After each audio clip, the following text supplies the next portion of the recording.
avant, je garde ce format. Voilà mon Toto, bienvenue à toi. Je garde ce format pour à chaque fois que j'ai un invité, il sera face à face à moi. Et toi, tu es évidemment, tu fais partie de la maison, mais tu es invité dans cette émission. Et je trouvais que cette image était très jolie.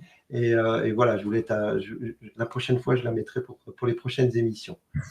Bienvenue, mon cher Christophe. Merci, c'est Sarah qui fait ça, c'est ça? Sarah est Ouais, extraordinaire. Ouais, c'est très joli, ça. Wow. Ah ben, elle fait un boulot de dingue, de chez dingue. Alors, ce soir, émission spéciale de notre cher Christophe, ce que le corps doit à l'âme. C'est bien ça, mon Christophe? Ouais. J'ai mis dans le bandeau qui défile là, j'ai mis justement ce dont on va parler ce soir.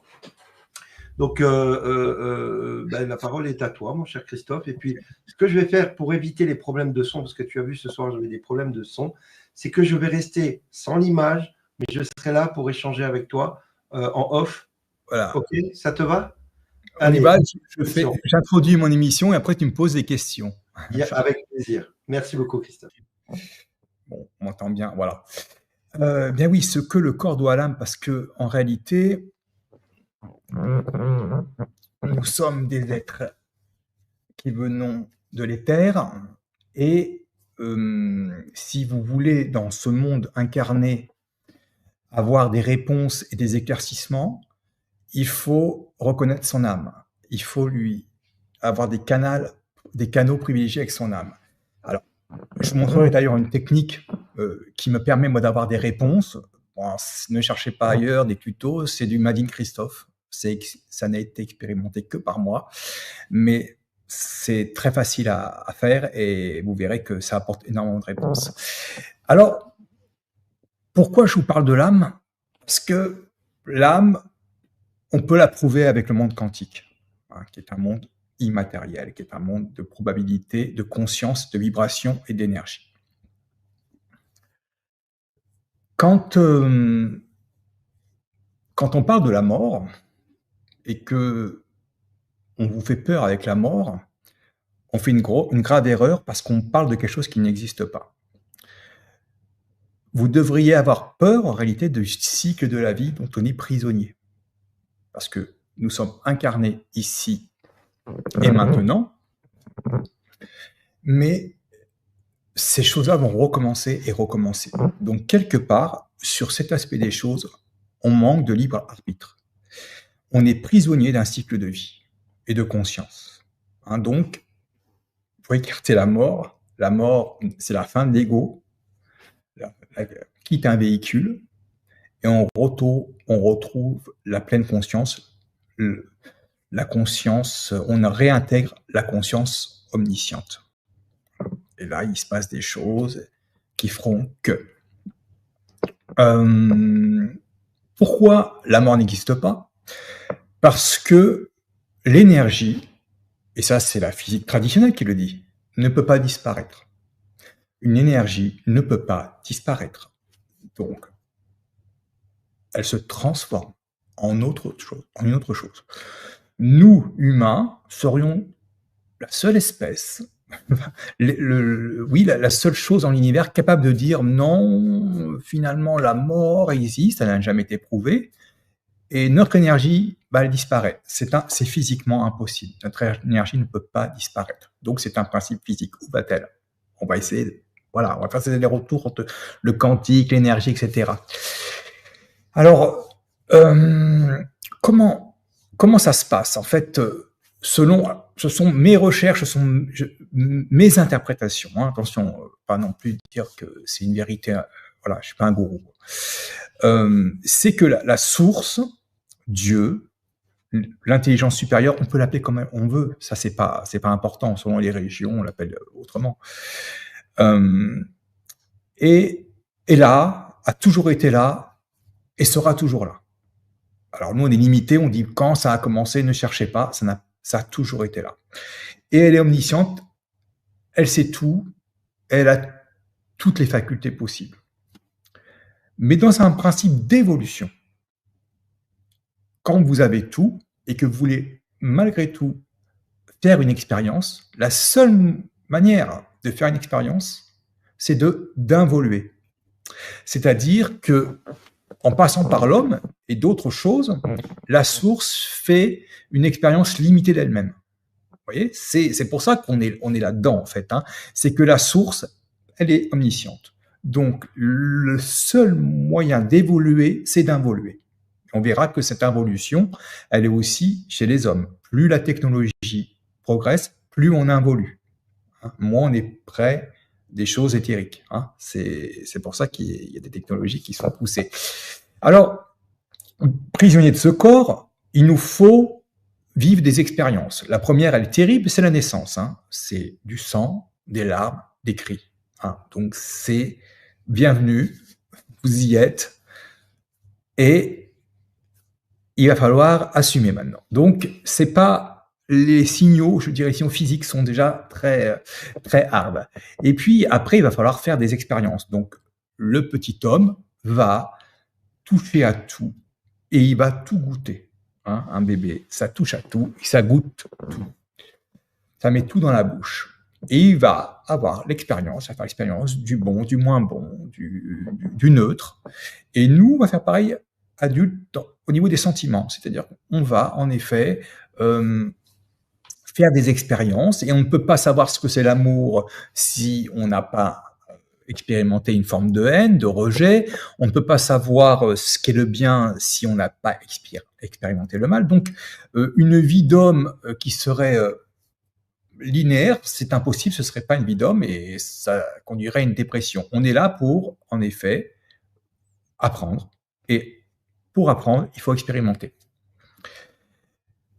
La chose qui est très importante dans ce que je vais vous dire, ne peuvent se toucher que des choses qui ont des vibrations équivalentes. On retourne au monde quantique. La matière n'est qu'une cristallisation de la conscience. Donc, naturellement, si je peux me toucher, si je peux te toucher, si je peux toucher mon ordinateur, c'est que cette cristallisation de conscience vibre sur quelque chose qui est équivalent. Voilà. Il en va de même pour les âmes. Le champ est beaucoup plus vaste. Parce que, si vous voulez, et c'est tant mieux, on ne peut être touché que par une âme qui est équivalente à nous ou qui sommeille en nous. Quelque chose qui va être une forme de révélation.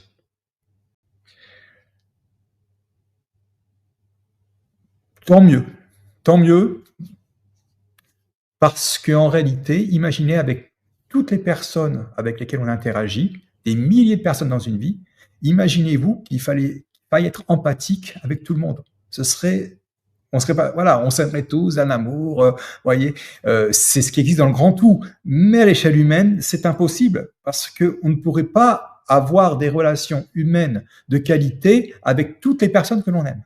Voilà. Donc, ne peuvent se toucher que des choses qui ont des vibrations similaires. C'est un principe que voilà, il faut intégrer. Pour trouver une place dans sa vie d'homme et pour la vivre heureux autant que faire se peut et relativiser les événements, il faut trouver sa voie. Et ça, c'est très, très, très dur parce que vos parents ne la connaissent pas. Et l'éducation nationale va s'évertuer à vous faire entrer dans un moule conforme. Et il n'y a rien de pire. On va nier l'individu. Dans les groupes, je vous en parlerai avec les animaux, l'individualisme dans beaucoup de groupes d'animaux n'existe pas. C'est une conception très humaine, et sur certains groupes d'animaux aussi, mais ça n'existe pas. Hein, il y a une notion de groupe qui est toujours plus évidente et qui passe devant tout. La fin d'une civilisation, c'est quand une civilisation n'a plus comme principe majeur le fait de la survie de l'espèce. Voilà. Et c'est là qu'on arrive, nous, les hommes. On est la seule espèce qui, depuis maintenant quelques décennies, vise à réduire l'espèce. Vous pourrez prendre n'importe quel animal le plus cruel. Son but, c'est de faire perpétrer son espèce. Alors,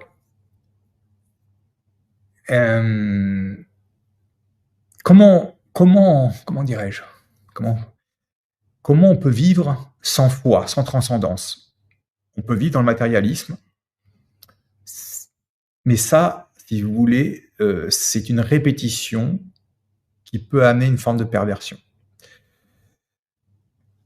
Tout ce qui dure, c'est des choses qui sont incarnées par la foi, quelle qu'elle soit. Le gars qui a mis la première pierre à Notre-Dame, il savait pertinemment qu'il ne verrait pas la fin de Notre-Dame. Mais il l'a fait avec tellement de foi que le monument a persisté dans le temps, il a même résisté aux flammes. Voilà. C'est pas l'Opéra Bastille, vous voyez, c'est pas ce qu'on fait maintenant. Ça résiste parce qu'il y a la foi dedans. Cette chose invisible qui donne à la matière, qui finalement est invisible au départ, une charge qui va la protéger. Il y a dans les groupes de résistants des gens qui ont la foi. Ils ont la foi en un monde meilleur, plus beau, au bien, et on se moque d'eux. Alors quand ils sont Q, c'est encore pire. On se moque d'eux. Q, c'est qu'un blog, machin. Qu'est-ce qu'était la Bible? Et je respecte énormément la Bible. C'était des écrits, c'est pas des écrits, même pas. Voilà, c'était une tradition orale. Et finalement, à la fin, ça fait un livre sacré. Donc, on se fout de Q, et parce que, en fait, on se fout des gens qui croient à un monde meilleur. Faites n'importe quel titre. Moi, si je suis sur ma chaîne YouTube, je fais un titre, je suis jamais négatif, jamais. Mais quelque chose qui est un peu alarmant, mais on va apporter une réponse. Je vais faire 10, 15 000 vues. Si je fais un titre, Le secret du bonheur, j'ai 3 000 vues. Ça n'intéresse pas les gens. Ça l'intéresse 3 000. Le tiers. Les mauvaises nouvelles attirent toujours plus. Donc là, il va falloir se déformater. La foi, par principe, c'est couper le cerveau et fonctionner avec le cœur. C'est de croire en un principe d'incertitude. Si on vous raconte une belle histoire cousue de fil blanc, ce n'est pas de la foi. C'est la croyance. C'est autre chose. La foi est supérieure à la croyance. Ceux qui ont défendu le vaccin, à part les salauds qui savaient que c'était une saloperie, c'est une croyance, comme une religion. Ils ont cru à ça. Et ils ont été très très loin. Donc, l'être humain ne peut s'épanouir, à mon avis, que quand il a foi en quelque chose de plus grand que lui, quelque chose de plus puissant et qui s'intègre à un groupe d'êtres humains qui a été parasité. Voilà, ça c'est un peu l'introduction, mais on va venir, voilà, Antoine il sait un peu où je veux en venir, donc il va me poser des questions utiles.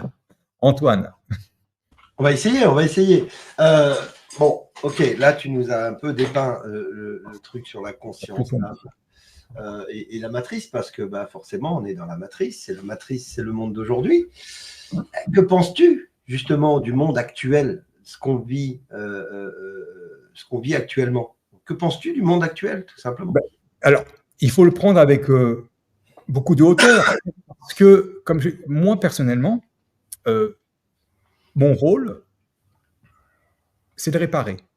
Alors le mot n'est pas très beau, mais il y a des êtres humains qui sont des casseurs, il y a des êtres humains neutres et il y a des réparateurs. L'avantage de cette tâche, c'est qu'elle est infinie, je n'en verrai jamais le bout, mais je participe à cette réparation d'êtres humains que d'autres cassent. Il y a belle lurette que je ne suis pas étonné de la méchanceté des humains. Là, naturellement, la crise Covid nous a amené à un niveau de méchanceté même pas pensable, la pédophilie, enfin, on est à un niveau, on ne sait même pas comment on peut imaginer des choses pareilles, mais si vous voulez, devant ces faits, je vais lutter, mais je sais que je ne peux pas enlever le mal. Je ne peux pas. Le mal existe dans certains êtres humains. 1% de psychopathes et 5% de pervers narcissiques. Ça veut dire 6% d'êtres humains à éviter. C'est beaucoup. Et on les retrouve tout là-haut. Donc, ce que je veux faire, moi, avec d'autres, ce que fait Antoine, c'est qu'on va réparer. On est des réparateurs. On sème un peu d'espoir. On donne une vision du monde meilleur. On aide. on met en relation. Et parce que l'on fait ça, et que c'est notre chemin de vie, et qu'on sait que c'est notre chemin de vie, et on en est sûr, et que ça nous rend heureux, on est aidé. On est aidé, on est protégé. Déjà, pas les gens ils me disent, mais vous n'avez pas peur de ci. Je peux vous assurer que ni Antoine ni moi n'avons peur de quoi que ce soit. Parce qu'on est dans notre chemin de vie. Les êtres humains qui sont perdus, soit les pervers, parce que eux sont contents du malheur d'autrui, soit les normises. Si on prend les élites, ils ont tous en commun d'avoir un nœud de cravate ou un nœud de papillon. C'est toujours un nœud. T'es pendu à un nœud, ça peut aussi te pendre. T'es pendu à quoi? T'es pendu au système. Quand il porte une cravate tous les jours, c'est un chef de parti politique. Vous ne le verrez jamais un chef de parti politique sans cravate. Et puis à la fin, vu qu'il n'a rien compris à rien et qu'il a juste servi un groupe d'êtres humains, il sera pendu, comme tous les autres, à une potence qui est fait des squelettes de tous les autres qui l'ont précédé. Et il va se balancer, pareil que les autres, sans jamais avoir rendu compte à son âme de quoi que ce soit. Et quand la mort arrivera, cet homme-là sera perdu. Pour reprendre quelque chose qui m'a beaucoup marqué, c'est une phrase de Mark Oburn. Mark Oburn, c'est un Belge qui fait des voyages, comme il veut, astral. Alors ça va être terrible parce que notre monde est tellement réduit, tellement contraint par rapport à ce qu'il peut faire dans ses voyages, qu'on lui a demandé, mais comment tu considères les hommes? Il a dit, les hommes sont des singes. En termes d'évolution, on est des singes. Et je ne suis pas darwiniste, mais on a le comportement de chimpanzé, qui est le singe le plus cruel. C'est-à-dire qu'il y a un singe en haut de l'arbre, des singes qui sont sur les branches, qui espèrent un jour le remplacer, et les autres en bas, sur lesquels ils chient et ils pissent. Le chimpanzé, lui, ça va être les femelles. Il va vouloir tout le mâle dominant va voir toutes les femelles. Vous remplacez les femelles par l'argent et vous avez le dominant du monde humain. Okay? Je sais que des fois, l'argent peut amener les femelles, mais bon, ça, c'est autre chose. On l'a vu, moi, je l'ai vu dans des reportages sur les chimpanzés, il a toutes ses femelles. Si une change de territoire, elle se fait tabasser. Et les autres regardent, parce que, comme pour les hommes, il n'y a pas deux singes entre eux qui se sont dit, si on se met contre lui, on va le battre. Non, ils sont terrorisés par cette force de chaos. Vous voyez, cette cruauté. La cruauté tétanise. Chez les singes, chez les chimpanzés particulièrement, pas les gorilles qui sont pacifiques, pas les chimpanzés, c'est cruel. Et donc, on est plus des chimpanzés qu'autre chose. Alors, dans ce groupe de chimpanzés, dans ce groupe de singes, un jour, fort de tout leur pouvoir, ils se sont dit, puisque moi je suis en haut de l'arbre et qu'ils m'obéissent, on va imaginer que je peux changer d'arbre. C'est ce qu'on appelle les mondialistes, les globalistes. Alors l'autre, ils se sont dit, mais ils vont le voir. Non, ils verront rien, je leur raconterai une belle histoire, ils verront rien. Et je permettrai même à certains chimpanzés de changer de groupe. Mais pourquoi tu veux faire ça? Parce que s'il change de groupe, il sera perdu dans le nouveau groupe.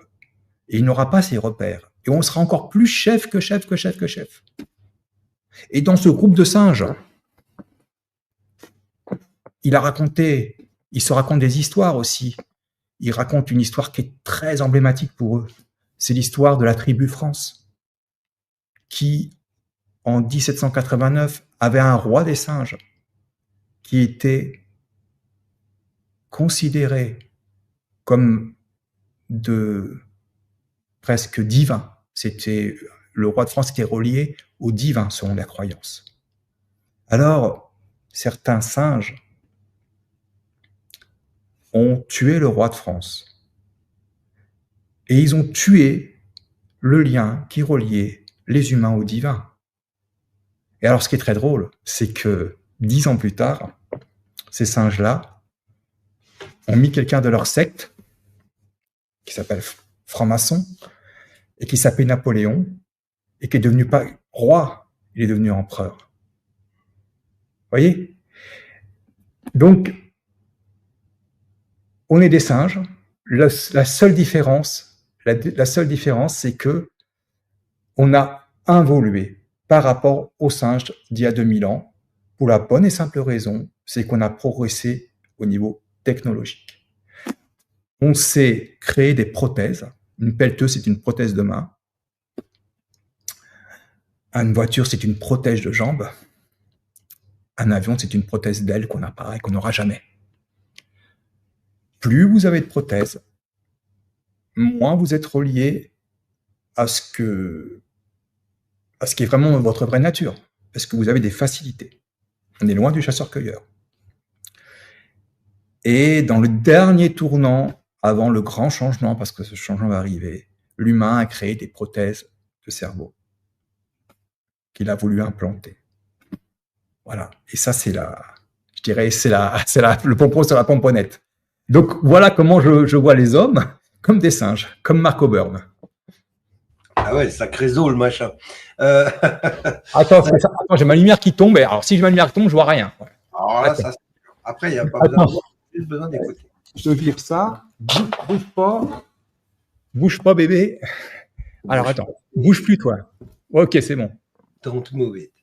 Ok, donc, ok, mais c'est bien beau tout ça, mais en quoi tes connaissances en physique quantique, parce que c'est aussi de ça dont il s'agit, en quoi ça t'aide à mieux appréhender ce monde et à agir dans ce monde? Alors, c'est simple. L'univers est infini parce que la conscience est infinie. Ok, l'univers, c'est une conscience vibratoire, une énergie. Ok, donc il n'y aura jamais de fin à l'univers puisque la conscience est infinie. À vous-même, vous êtes illimité en conscience, vous êtes illimité en idées. Si sur un simple mot, vous devez imaginer sur la couleur bleue toutes les idées possibles avec bleu, vous allez avoir des milliers d'idées. Imaginez, c'est infini. Voilà, on n'est pas limité. Donc, si on n'est pas limité, c'est que notre incarnation dans la matière a des moyens, doit créer des canaux pour aller chercher ça. Ce qui nous bousille, c'est le scientisme, tous ces sachants, et qui nous prive de ce que nous avons de plus sacré, c'est l'instinct. On dit que certains voient avant les autres, ils ont plus d'intuition, les femmes ont plus d'intuition. Non, elles ont plus d'instinct. Hein. Les animaux ont un instinct qui est quasiment intégral, sinon ils ne pourraient pas vivre. Je vous donne un exemple. Là, c'est le monde quantique. Je pense que on mourra pas avant qu'on ait violé la loi sur la vitesse de la lumière. Violer la loi de la vitesse sur la lumière, ça veut dire, en physique, ça veut dire passer au-dessus et dire qu'il y a autre chose. Si on prend les animaux, si on prend un banc de poissons, on va voir que il agit de manière synchronisée tout le temps. Alors, généralement, on se dit comment ça se fait que ces milliers de sardines puissent agir comme ça. Ils ont fait tous les tests. Est-ce qu'il y a un leader? Est-ce qu'il y a des fréquences? Ils n'ont rien trouvé. Alors, ils ont cherché encore et encore. Ils ont fini par mettre des capteurs sur la queue de certains poissons pour voir à quel moment ils opéraient vous savez, ces mouvements que l'on voit saccadés. Et ils ont mesuré ça avec une horloge atomique. Et qu'est-ce quel a été le résultat d'après vous? Eh bien, c'est qu'il y avait c'était instantané. C'est-à-dire on était au-delà de la vitesse de la lumière. Comme une forme d'intrication quantique. Dans l'intrication quantique, deux particules qui se sont touchées sont intriquées à vie et vont répondre l'une à l'autre. Je reviens aux poissons. Si vous avez deux poissons, c'est comme ça que nous on voit les choses et c'est comme ça. Et finalement, je vais vous montrer comment on les voit autrement. Si vous avez deux poissons, Là, c'est sa tête, et l'autre, il est en face. Il y a deux bocaux. Là, il y a marqué oui, là, il y a marqué non. Dans un laboratoire, on va voir un poisson faire ça et l'autre faire ça. Instantanément.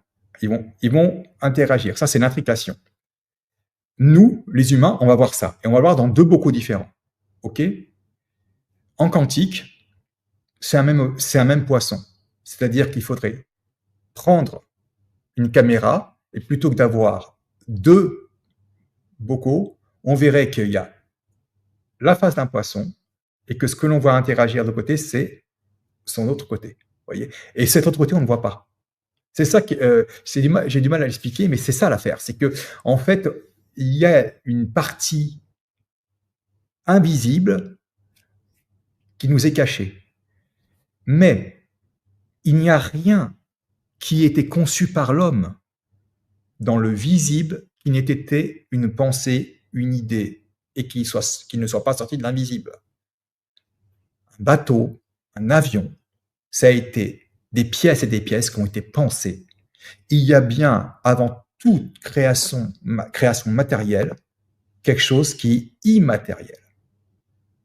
Nous sommes de la matière, et on voudrait nous faire croire que nous avons été créés sans une idée directrice, sans une conscience supérieure. Et là, ça bug, parce que c'est pas possible. On échapperait à la loi sur l'énergie, et on échapperait à la loi qui viserait à imaginer une pensée qui nous permet d'être là. Vous voyez? Si on est là, c'est que quelqu'un l'a pensé, quelque chose de supérieur, de très intelligent et d'omniscient. Il n'y a pas, si vous voulez, il n'y a pas de Loire sans source de la Loire. Vous voyez, il y a une source, mais comme ils n'arrivent pas à la nommer, si vous voulez, il y a des religions qui viennent encadrer tout ça et nous dire que finalement, il y a un paradis, mais c'est pas ici. Et ce que j'aime bien dans Q, c'est qu'ils nous disent, pas le paradis, mais ils disent, on peut vivre ici d'une manière bien meilleure. J'aborderai dans la prochaine émission quelque chose qui est très très important, et c'est le principe de confabulation.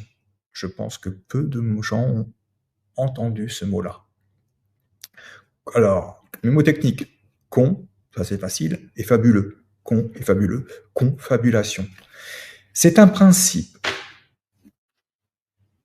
qui permet à notre cerveau de créer et des souvenirs et de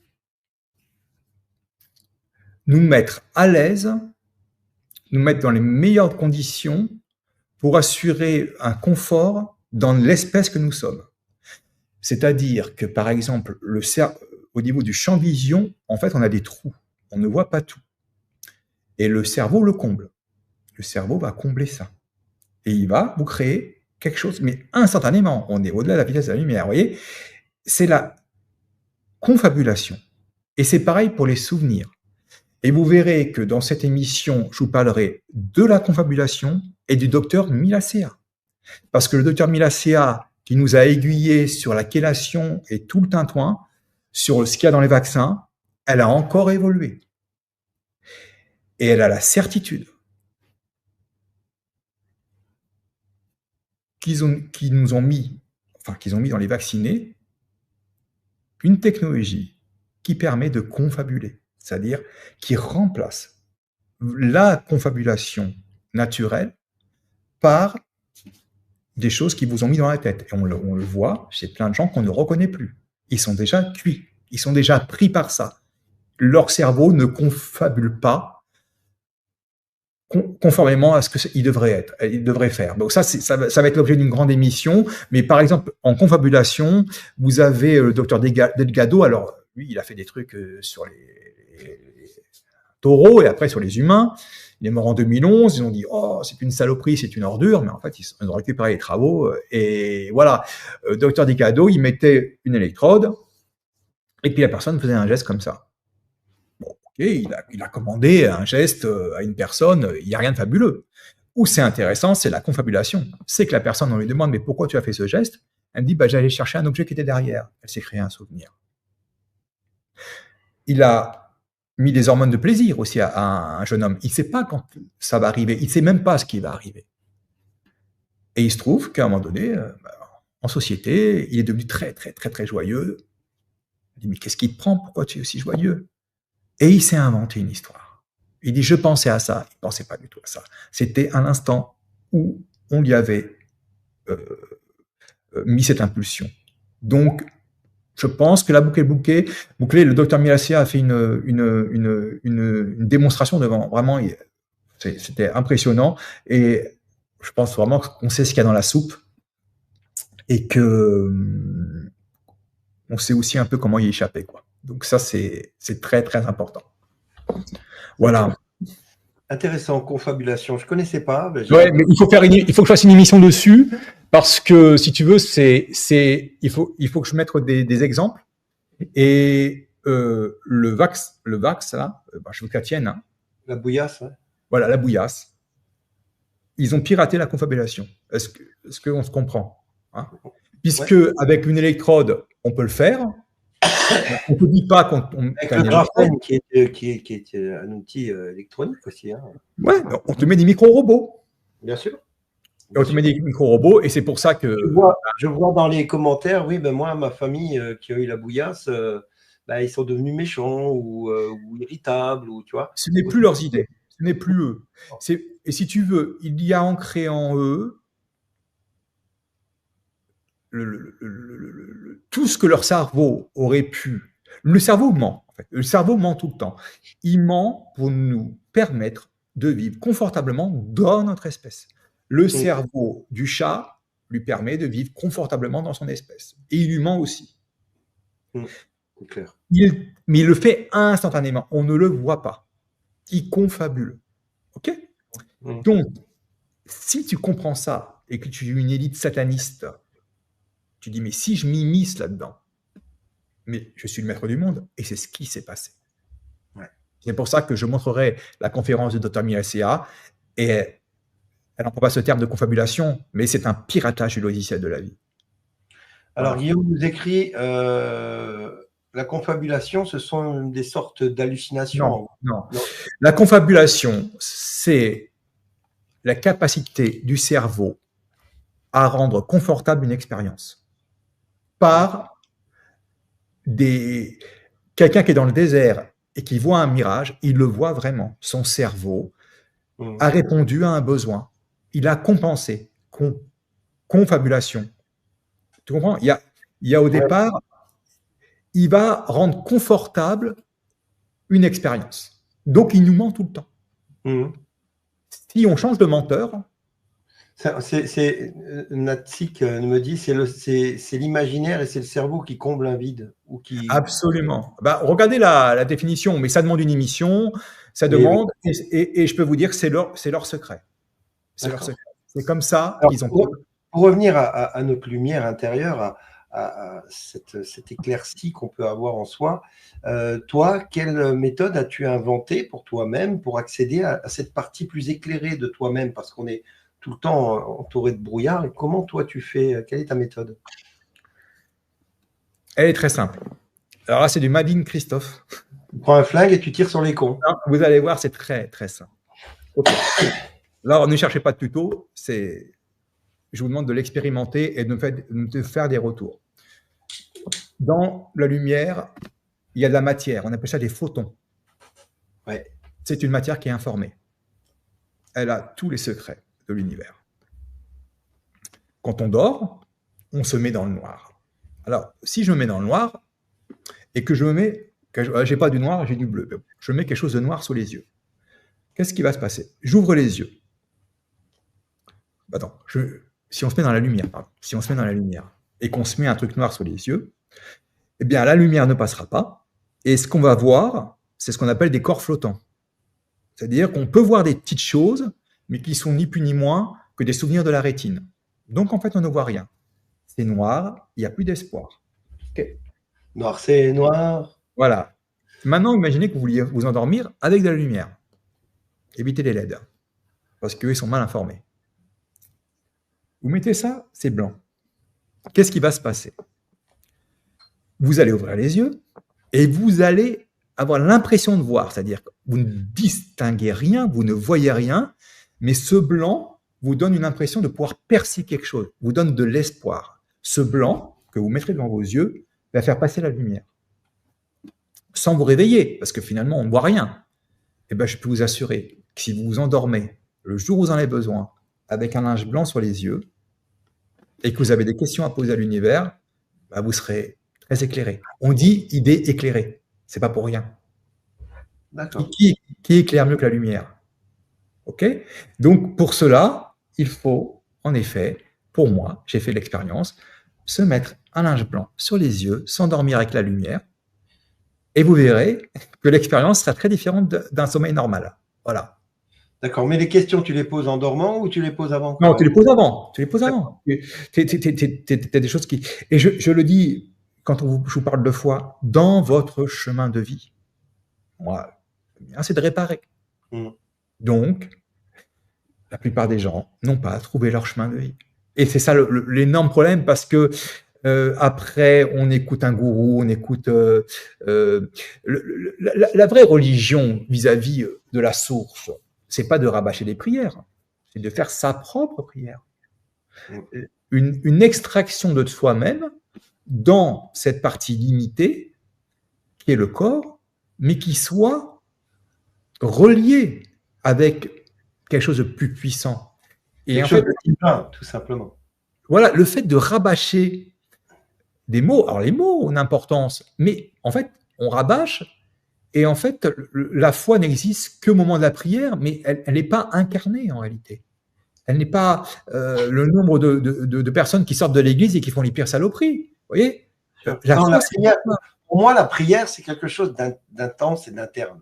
En soi, c'est en soi compris, c'est en soi-même. On n'a pas besoin de parler, on n'a pas besoin de se mettre à genoux devant une croix, les mains croisées, en disant mon Seigneur. Non, non, c'est à vous-même que vous devez parler en réalité. Ben, regarde, Bouddha a dit avec nos pensées, nous bâtissons le monde.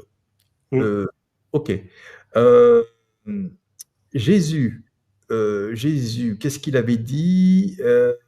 Ce que vous demanderez dans vos prières sera exaucé. Je ne suis pas un intellectuel, moi. Vous savez, il y a autre chose d'important chez Jésus, c'est qu'il a dit à ses disciples, soulève une pierre, je serai là. Voilà. Un arbre, je serai là. En fait, il est partout, il est en nous. Il est en nous parce que nous sommes une part de ça, de cette conscience omnisciente. Et il y a des principes de terreur qui font qu'on s'en écarte. Mais si on reprend une phrase de la Bible, elle dit quoi? J'ai le principe de terreur qui fait qu'on s'en écarte. C'est important, ça. Oui. Si je prends une phrase de la Bible, vous voyez, donc moi je lis ces choses-là, parce que tout est dit en fait, mais c'est masqué dans d'autres choses. Tout a été écrit d'une manière. Tout a été écrit. Sauf qu'ils vont vous faire croire que c'est ailleurs. En fait, non, je vous dis, vous êtes prisonnier de la vie, ça va recommencer, donc autant le vivre à fond, cette expérience, et pas dire j'attends, parce que ça, c'est pas bon. Donc, il est dit que l'enfant suivit l'ange sur le chemin, suivi du chien. Qu'est-ce que ça veut dire? L'enfant suivit l'ange sur le chemin, suivi du chien. Ça veut dire tout simplement que l'ange, il est suivi par la pureté, par la fidélité et par l'amour inconditionnel. C'est ça que le corps doit à l'âme. Ouais. C'est ça que le corps doit à l'âme. Et quand on devient adulte, mais c'est sinistre. Est-ce que ce monde est sérieux? Est-ce que franchement ce monde est sérieux? Le sérieux, c'est un label dans ce monde. Dans un monde de singes, il n'y a rien de sérieux. Et on va me dire, attention, maintenant c'est sérieux. Non, il n'y a absolument rien de sérieux. C'est un monde de mensonges, d'usurpateurs. Et aucun n'a le droit de suivre l'ange. Aucun. Ce qui suit l'ange, c'est la pureté. Il faut retrouver cette âme d'enfant. Voilà. C'est pas le syndrome de Peter Pan. C'est parce qu'on met des cœurs et des émojis partout qu'on est un enfant. Le syndrome d'enfant, c'est de croire. De croire à des choses qu'on ne voit pas. Et quand on me dit, moi, ah bah, ça se serait vu, je me dis que cette personne est foutue. Parce que si elle croit à ce qu'elle voit, c'est une bien triste vie. Voilà. Tu sais, concernant la foi, c'est vraiment important que tu en parles et à mon sens, moi je commence aussi à en parler un peu plus. Quand moi j'étais soi-disant athée, je me croyais athée parce que je ne croyais pas au livre, en fait, en réalité. Et, et aujourd'hui, j'ai compris une chose, c'est qu'on ne peut pas ne pas croire. Quand quelqu'un me dit je suis athée, je crois en rien. Ok, tout le temps, tous les jours, tu crois en rien tous les jours. Pourquoi tu te lèves? Bah oui. Pourquoi tu vas te battre? En fait, les gens croient en quelque chose qui leur a été amené par une caste qui s'appelle l'argent. Ces gens qui se disent athées croient en l'argent. Le nouveau dieu, Baal, l'argent. Donc, quand on me dit j'ai pas de croyance, si, tu en as une. On en a tous une. On existe pour croire, on existe pour la foi. On a foi en quelque chose. Certains ont foi en Dieu, certains ont foi en Allah, en Bouddha, et d'autres ont foi en l'argent. Et ça, c'est important de dissocier et de comprendre que tout le monde a une foi. Je vais reprendre l'analogie de l'argent. L'argent, sonnante et trébuchante. Sonnante et trébuchante. Oui. Et bien moi, je vous le dis, le royaume de Dieu ne crie pas, il chuchote. Exactement. Donc, si vous ne savez pas écouter le chuchotement, si vous ne savez pas avoir l'harmonie dans le silence, ayez la foi quand vous êtes seul, quand vous n'êtes pas... Écoutez quand vous êtes face à vous-même, en fait. C'est ça l'affaire, c'est que on est... Le quotidien, c'est une espèce de symphonie, en fait. C'est une symphonie, mais dissonante. Il y a... Vous voyez, en fait, quand je dis « ne se touche que ce qui vibre de la même manière », faut bien comprendre qu'il y a plusieurs mondes. Le monde dans lequel on est prisonnier, quelque part. Mais si on le sait, on sait que c'est pas vraiment une prison, c'est une expérience qui dure, ok, et qui a l'air vraiment réelle. Hein. C'est vraiment réel ce qu'on vit, mais si vous prenez un poste de radio, voilà, nous on est sur une fréquence, c'est-à-dire à un moment donné, voilà, l'univers c'est toutes les fréquences. Et à un moment donné, vous titillez le truc et vous arrivez à une fréquence. C'est pas très net, ça grésille, et des fois c'est parfait. Le son est parfait, c'est la bonne fréquence. La fréquence de la Terre et la vôtre, vous êtes alignés. Les méchants, les salauds, ils font grésiller le poste. Ils changent la fréquence de la musique. Vous voyez ce que je veux dire? C'est ça l'affaire. Ils ne peuvent pas changer de fréquence. Si ça se trouve à côté de vous, sur le même poste de radio, ça veut dire la Terre, il y a d'autres formes de vie, d'autres, vous voyez, il y a une autre musique. D'autres plans. Il y a d'autres plans, voilà. Et c'est infini. Alors, c'est ça, c'est la fréquence, c'est le poste de radio, le bon vieux poste de radio. Hein. Et en fait, on cherche, à un moment donné, on y est. Et en effet, on est audible vis-à-vis. Voilà, on est tous sur la même fréquence. Et les méchants, il n'y a pas d'autre mot. Moi, je suis un enfant, je dis les méchants vont perturber. Voilà, ils vont perturber ce champ. Et pourquoi ils y arrivent? Parce que c'est comme pour le singe, parce qu'ils font peur. Là, la grande. Tu as encore eu des conversations aujourd'hui avec des copains, des amis qui vivent dans la peur. Et pourquoi, d'après toi? Alors, parce que c'est régi par la peur, alors qu'on a l'amour. Mais pourquoi c'est la peur? Parce que dès que tu nais, tu oublies que tu es un acte d'amour, en fait, puisque tu es né, voilà, et puis l'éducation nationale va se charger du reste. En fait, tu es né dans la peur parce que très rapidement, tu as peur de la mort. Et tu penses, même quand tu es petit, tu penses à la mort. Tu apprends à avoir peur de la mort aussi. Oui, non, mais je dirais qu'un enfant commence à se poser des questions sur la vie, la mort, et il n'a pas toutes les réponses. Et l'être humain ne cesse de se poser des questions sur la mort. Et la mort, il en a peur. Et c'est pour ça qu'il cherche les artifices. Dans d'autres, par le fait religieux, par des choses pour se rassurer de sa propre obsolescence. Okay? Donc, notre zone de confort, c'est la mort. C'est la peur. Il est très difficile d'extraire les gens de leur zone de confort. Il n'y a rien de pire que les habitudes. Il n'y a rien de pire que les habitudes. Donc, nous sommes une espèce qui est régie par la peur. Voilà, c'est comme ça. Donc, il n'y a rien d'étonnant dans ce paradigme que des observateurs se soient dit, de toute manière, puisque c'est ça qui les fait vibrer, puisque c'est ça, on va leur faire peur systématiquement. Si je leur fais peur, je deviens leur maître absolu, puisqu'ils sont Je suis celui dont ils ont peur. Je viens supplanter la mort. Je suis une espèce de mort dans la vie. Vous voyez? C'est la mort de leur âme, de leur conscience et de leur espérance. C'est moi qui vais l'incarner. Et ça s'appelle la politique qu'il y a maintenant. La politique, elle devrait être le fait de chacun. C'est marrant parce que ce que tu dis, c'est ce que je dis quand je vois des gens vaccinés, enfin des gens injectés bouilladis ou pas, pas bouilladis, c'est marrant, avec de la bouillasse ou pas, quand je vois des gens avec des masques encore aujourd'hui, je dis que leur âme est déjà décédée, déjà partie. J'ai aldostérone. En fait, comme tu dis, c'est une mort dans la vie. Mais Antoine, je pense qu'on a passé un cap. Parce que Aldostérone a publié là des files en Angleterre interminables pour une énième vaccination Covid et j'ai rigolé. Ouais. Et j'ai rigolé.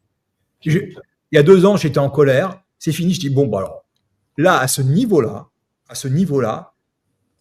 ça fait le ménage. Je n'ai pas d'autre mot. Vous avez choisi, les amis. Là, à ce niveau-là, tu vois ce que je veux dire? Maintenant, ça ne me fait plus rien. On a assez donné, quoi. On peut plus. Oui. On ne peut plus. Et ce que je veux dire, c'est dans cette foi, c'est que les gens nous disent toujours que ça arrivera quand. Ça, c'est pas la foi, c'est autre chose. Et vous êtes partis dans un autre plan. Moi, je pense à Marie, qui nous a quittés il y a 1 an, qui était dans tous les cortèges, Marie Boissy, elle est décédée il y a 1 an. Elle avait la foi, mais elle s'en fichait de ne pas voir l'avènement des choses. Puisque comme le bâtisseur des cathédrales, elle avait mis une pierre à l'édifice. Vous voyez? Et l'égoïsme ambiant, il est de dire, moi, je veux assister à ce que j'ai semé. Moi, je veux voir le chêne centenaire que j'ai planté il y a 2 ans. C'est pas comme ça. Ouais. Il faut laisser le temps au temps. Et je trouve que les choses vont, selon mon avis, au rythme qu'elles doivent aller. On parle de 2000 ans d'esclavage. Hein. On parle de... Plus. Voilà. On parle... Ça ne peut pas s'arrêter comme ça. Ce serait très suspect que ça s'arrête comme ça, je vous le dis tout de suite. Et d'ailleurs, les gens ne le comprendront pas. Il faut que ça soit indexé sur le niveau moyen de compréhension et qui est très bas. Donc, c'est pour ça que ça met du temps. Voilà. Nous, on est prêts à tout. Beaucoup de gens sont prêts à tout. Mais je suis sûr que s'il y a un EBS demain, oulala, ça va être la catastrophe, même chez nous. Ça y est, ça arrive. Bah oui, ça arrive. Oui. Il y aura de la panique, même chez les gens informés. Parce qu'une personne informée n'est pas une personne sauvée, entre guillemets. C'est pas parce qu'on a l'information qu'on ne risque rien ou qu'on n'aura pas peur à un moment donné. Mais quel est ton chemin de vie? Je vais vous donner un exemple. Notre ami qu'on appelle la coccinelle, Isaac, qui est un type comme moi. Qu'on embrasse d'ailleurs. Voilà, c'est un réparateur. Vous savez ce qui est arrivé l'autre jour? Il croise un chat. Et il adore les chats. Il suit le chat. Il arrive jusqu'à sa petite maîtresse de 10 ans. Et il caresse le chat. Elle ne comprend pas. Elle lui dit, comment ça se fait? C'est un sauvage, ce chat-là, et personne ne peut caresser à part moi et maman. Et la maman sort de la voiture. Et il se rend compte que ces gens-là vivent dans une voiture. Oh. Donc, le chat a amené, ça nous arrive tout le temps à nous, ça. Oui. Le chat a amené, vous voyez, il faut croire, les animaux, hein, à la petite fille. Une âme de réparateur. Et qu'est-ce qu'il a fait, Isaac, puisqu'il croit à tout ça? Bien sûr. Et il est musulman, vous voyez, on est tous de religions différentes. Ouais. Il a appelé sa maman, qui a quelques biens immobiliers. Elle dit, maman, t'as rien de libre? Et elle dit, oui, j'ai quelque chose de libre. Ça s'est aligné pile poil. La maman était logée avec sa fille, et 2 jours après, elle a trouvé du travail. Ah, voilà. Oh là là. C'est ça, les réparateurs. C'est une histoire vraie. Et si vous êtes un réparateur, ce genre d'histoire, elle vous arrivera tout le temps. Et vous dire, ouais, mais c'est toujours pour aider les autres. Mais c'est magnifique. Patricia nous dit, le chat a créé le lien. En fait, non.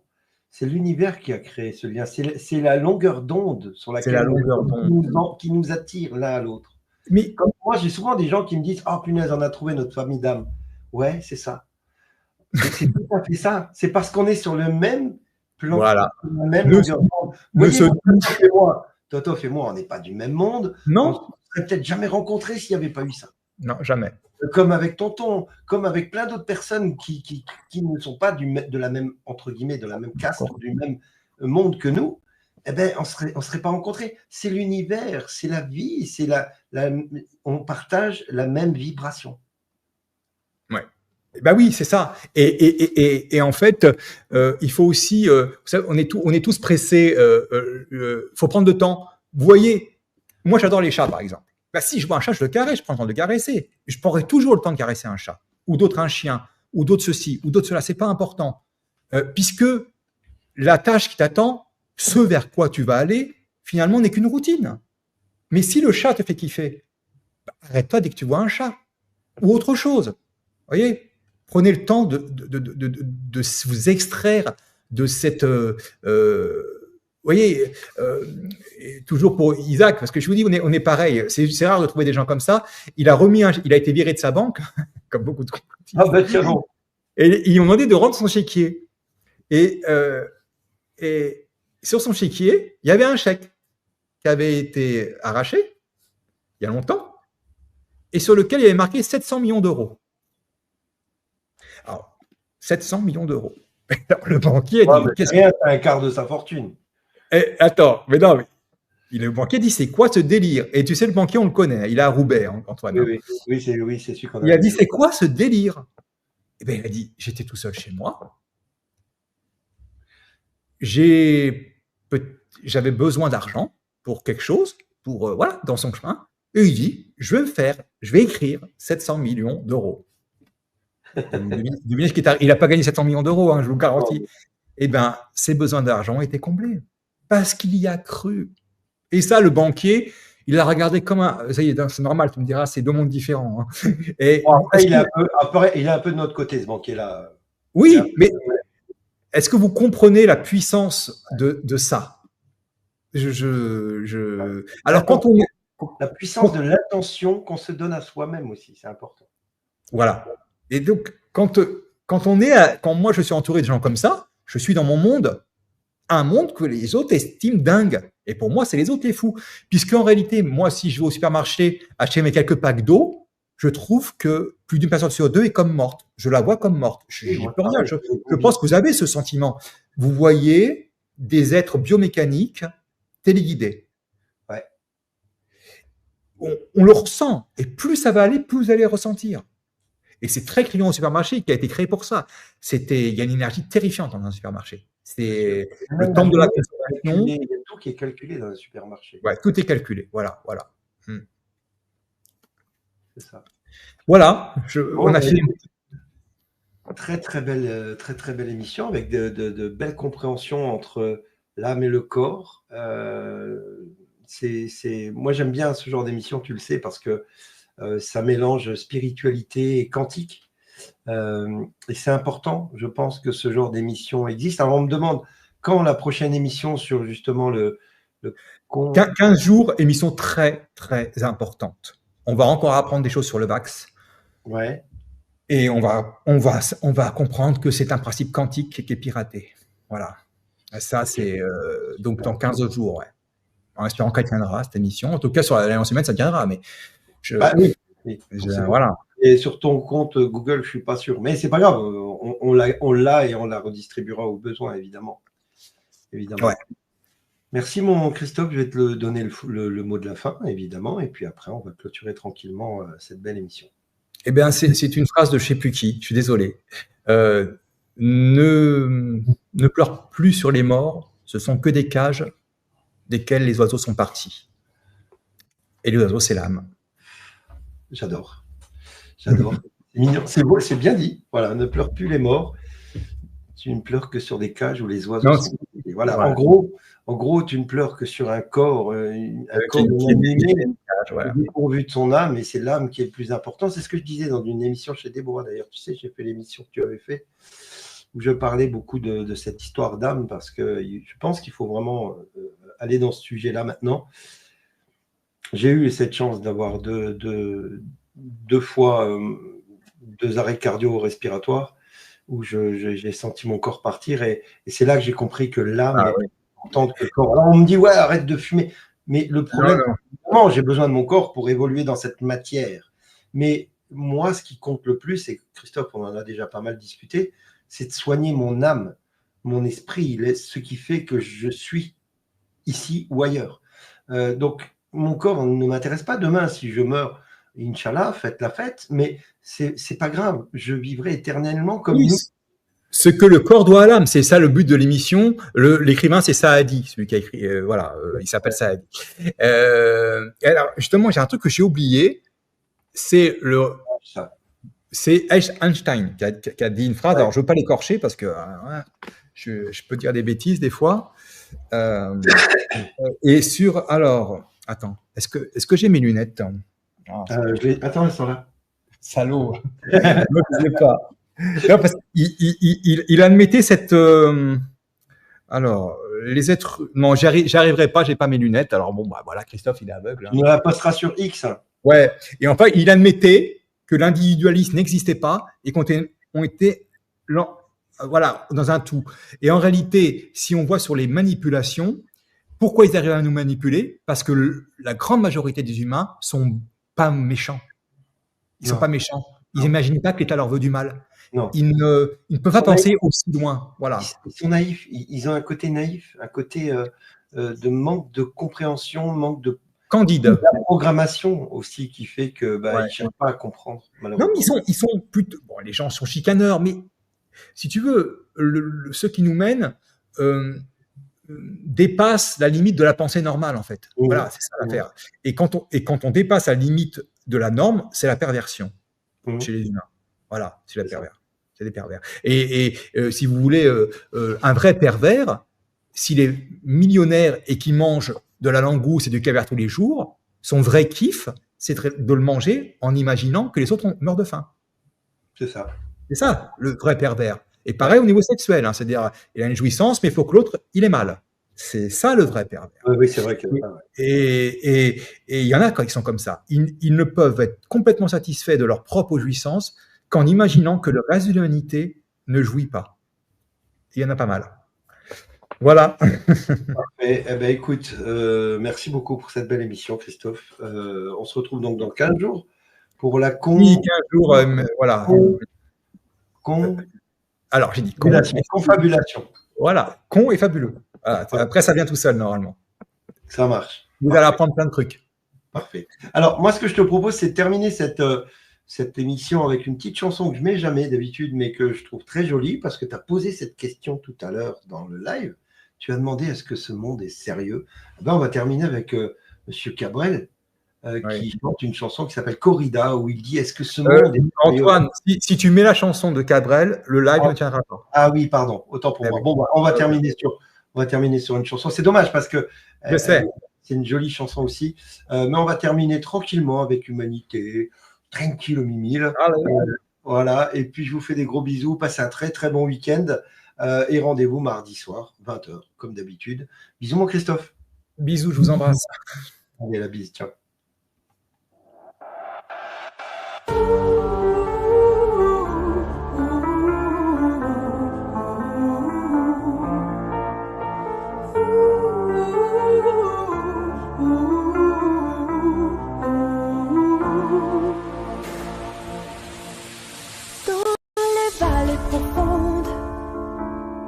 Sous le ciel étoilé, l'humanité se lève.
l'amour devient la norme.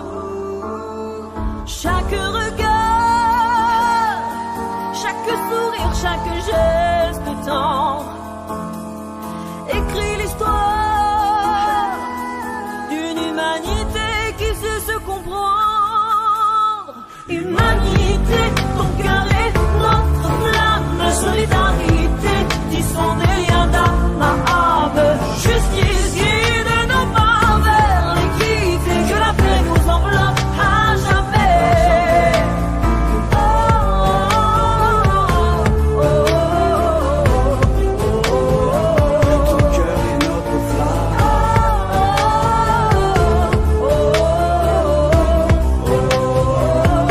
Des liens d'âme à âme.